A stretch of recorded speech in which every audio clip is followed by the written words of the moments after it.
ভাবে মানুষ কান্নাকাটি করবে, কান্না করতে করতে চিৎকার করতে করতে হাদিসের মধ্যে এসেছে ও মুসলমান মানুষের দেহের থেকে ঘাম বাইর হয়ে যাবে, কারো ঘাম হাঁটু পর্যন্ত হবে, কারো ঘাম পা পর্যন্ত হবে, কারো ঘাম কোমর পর্যন্ত হবে, কারো ঘাম গলা পর্যন্ত হবে, কারো ঘাম মাথা পর্যন্ত হবে, এমনকি কারো ঘাম মাথা ডুবে ডুব দিয়ে দেবে।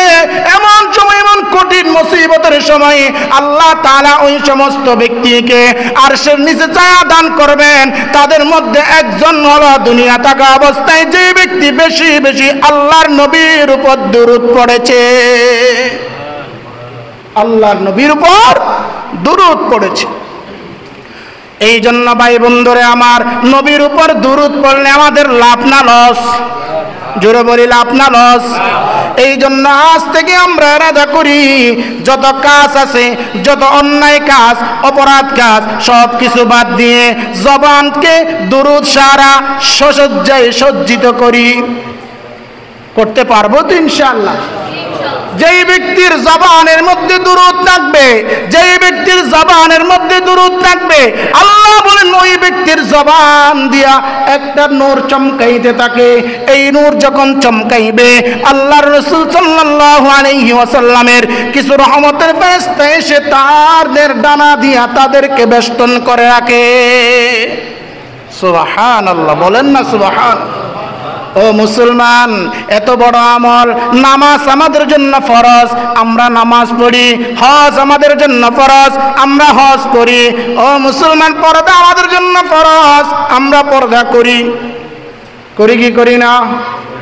ইসলামের স্তম্ভ পাঁচটা, লা ইলাহা ইল্লাল্লাহ মুহাম্মাদুর রাসূলুল্লাহ বিশ্বাস করি, আকিমিস সালাহ কায়েম করি, ওয়া ইতাইজ যাকাত যাকাত দিয়ে দিই, ওয়াল হজ্জি এবং হজ করি, ওয়া সাওমি রমাদান রমজানের রোজা রাখি। সব কিছু আমাদের জন্য ইবাদত, আমলে সালেহ আমরা করি। পৃথিবীর মধ্যে এমন একটা আমল আছে যে আমলটা স্বয়ং আল্লাহ তাআলা করে থাকেন। সুবহানাল্লাহ বলেন। যে আমল আল্লাহ করে থাকেন, এই আমল দামি না অদামি? জোরে বলেন না। এই আমল দামি না অদামি? এই আমলে কাজ দিবে কি দিবে না? এই আমল আমাদের উপকার আসবে কি আসবে না? আসবে। যে আমল আল্লাহ নিজে করে, ওই আমলের নাম হলো দুরূদ শরীফ। আল্লাহ বলেন, ইন্নাল্লাহা ওয়া মালাইকাতাহু ইউসাল্লুনা আলান নবী। আমি আল্লাহ স্বয়ং রাসূলের প্রতি দুরূদ পড়ি এবং আমার ফেরেশতারাও দুরূদ পড়ে। যদি কোনো বান্দা দুনিয়া থাকা অবস্থায় আল্লাহর রাসূলের প্রতি দুরূদ পড়ে, তাহলে ওই ব্যক্তি দুনিয়া থাকা অবস্থায় জান্নাত দেইকা মৃত্যুবরণ করবে। তাহলে যে আমল আল্লাহ নিজে করেন, ওই আমল আমরা করার জন্য রাজি আছি কি না? রাজি আছি তো ইনশাআল্লাহ? যে আমল আল্লাহ নিজে করেন, ওই আমল আমরা যদি করি, আমরা দামি, দুনিয়ার মধ্যেও দামি, আখিরাতের মধ্যেও দামি। যে আমল ফেরেশতারা করে, এই আমল যদি আমরা করি, দুনিয়ার মধ্যেও দামি, আখিরাতের মধ্যেও দামি। ঠিক না বেঠিক? এই জন্য আমরা আমল করার জন্য রাজি আছি না নাই?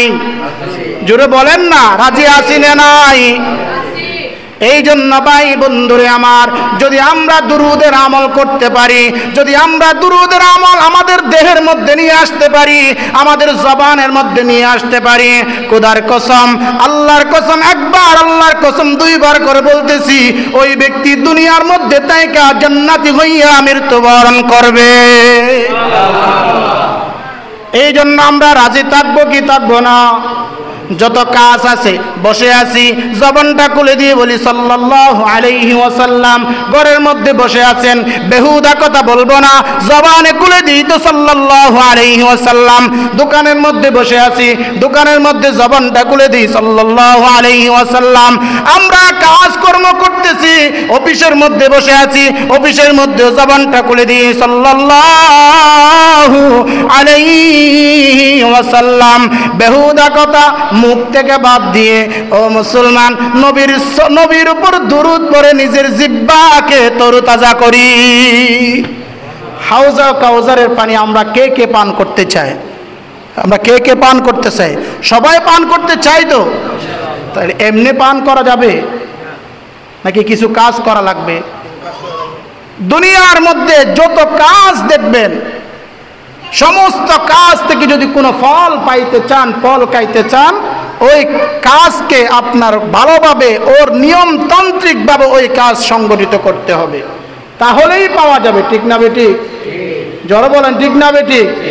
ফল পাইতে হইলে কৃষি যারা আছে তাদের মেহনত করতে হবে না? আপনি একটা গাছে ফল ধরাইবেন, যদি আপনি মেহনত না করেন ওই গাছ কি ফল দিতে পারে? আর আপনি দুনিয়ার মধ্যে থাকবেন, জবানকে তরুতাজা করবেন না, জিকির দেওয়া হোক, দুরুদ শরীফ দেওয়া হোক। জিকির কার? আল্লাহ। বলেন জিকির কার? আল্লাহ। আল্লাহ বলেন ফাযকুরুনি আযকুরুকুম ওয়াশকুরুলি ওয়ালা তাকফুরুন। আল্লাহ তাআলা মানুষকে বলেন আকসিরু যিকর, আকসিরু যিকর, অধিক অনুপারে তোমরা জিকির করো, অধিক অধিক। কত অধিক? রাসূল আকরাম সাল্লাল্লাহু আলাইহি ওয়াসাল্লাম বলেছেন তোমরা সব সময় আল্লাহ পাকের জিকির দ্বারা তোমাদের জবানকে সতেজ রাখো, আর রাসূল সাল্লাল্লাহু আলাইহি ওয়াসাল্লামের দুরূদ দ্বারা তোমরা তোমাদের জবানকে পবিত্র করো। সুবহানাল্লাহ বলেন। এই জন্য আমার রাসূল সাল্লাল্লাহু আলাইহি ওয়াসাল্লাম বলেন যে ব্যক্তি দুরূদ শরীফ পাঠ করবে কিয়ামতের ময়দানে, কিয়ামতের ময়দানে সুবহানাল্লাহ বলার জন্য প্রস্তুত থাকবেন। একটু প্রস্তুত থাকেন ইনশাআল্লাহ। বলেন বলেন ইনশাআল্লাহ। যেই ব্যক্তি দুরূদ শরীফ পাঠ করবে আল্লাহ জাল্লা শানুহু আম্মা নাওয়ালুহু, ও মুসলমান ভাই আমার, কিয়ামতের ময়দানে, কিয়ামতের ময়দানে কোথায়? চিল্লায় বলেন কোথায়? আরো জোরে বলেন, চিল্লায় বলেন কোথায়? আরো জোরে বলেন না, চিল্লায় বলেন কোথায়? কিয়ামতের ময়দানে ওই সমস্ত মানুষের মুখ থেকে একটা নূর উজ্জ্বলিত হবে, চেহারা দেখলে বোঝা যাবে দুনিয়ার মধ্যে সে দুরূদ শরীফ বেশি বেশি পাঠ করেছে। সুবহানাল্লাহ বলেন না? আর একটু জোরে বলেন না সুবহানাল্লাহ। কিয়ামতের ময়দানে যাদের চেহারা উজ্জ্বল হবে, যাদের জবান থেকে নূর বাহির হবে, যাদের চোখ থেকে নূর বাহির হবে, যাদের কান থেকে নূর বাহির হবে, যাদের চেহারা থেকে নূর বাহির হবে, চেহারা ঝকঝক করতে থাকবে, তারাই বলেন ওই পৃথিবীর ওই মানুষ যেই মানুষগুলা দুনিয়া থাকা অবস্থায় রাসূলের উপর বেশি বেশি দুরূদ শরীফ পাঠ করেছে। দুরূদ শরীফ পড়ার জন্য আমরা রাজি আছি তো ইনশাআল্লাহ? আল্লাহ জাল্লা শানুহু আম্মা নাওয়ালুহু বলেন তোমরা যদি কোনো দোয়া করো, তোমরা যদি কোনো দোয়া করো, আমি আল্লাহ পাকের কাছে যখন দুই হাত উঠাইবা তখন আমি আল্লাহ পাকের প্রতি দুই হাত উঠানোর আগে তোমরা নবীর প্রতি কয়েকবার দুরূদ শরীফ পাঠ করে নাও, তাহলে তোমার দোয়াটা আল্লাহর দরবারে কবুল হবে। সুবহানাল্লাহ বলেন না? তাহলে বুঝে থাকলে বলুন, দুরূদ শরীফ যারা পড়ে আল্লাহ তাআলা তাদের জিন্দেগির তামাম গুনাহ মাফ করে দেন। দুরূদ শরীফ যারা পড়ে তাদেরকে আল্লাহ তাআলা ফেরেশতা দিয়ে বেষ্টন করে রাখেন। দুরূদ শরীফ যারা পড়বে আল্লাহ তাআলা কাল কিয়ামতের ময়দানে তাদেরকে বেহিসাব জান্নাত দান করবেন। বেহিসাব যদি আমরা জান্নাত পেতে চাই তাহলে আমাদের বেশি বেশি দুরূদ ইব্রাহিমী পড়া দরকার, আছে না নাই? এই জন্য ভাই দোস্ত বুজুর্গ, আমরা দুনিয়ার মধ্যে কোন দুরূদ শরীফটা পড়বো, কোন দুরূদ শরীফটা আল্লাহ পাকের কাছে সবচেয়ে বেশি প্রিয় আমাদের জানা দরকার, আছে না নাই? আছে না নাই?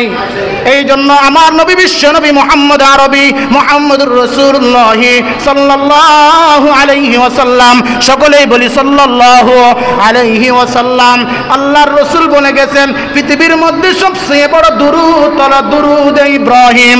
যেই দুরূদ নামাজের মধ্যে পড়া হয় ওই দুরূদ সবচেয়ে পৃথিবীর সবচেয়ে বড় দুরূদ। সুবহানাল্লাহ বলেন। এই জন্য আল্লাহর রাসূল সাল্লাল্লাহু আলাইহি ওয়াসাল্লাম বলেন যেই ব্যক্তি একবার দুরূদ ইব্রাহিম পাঠ করবে, কয়বার? জোরে বলেন কয়বার?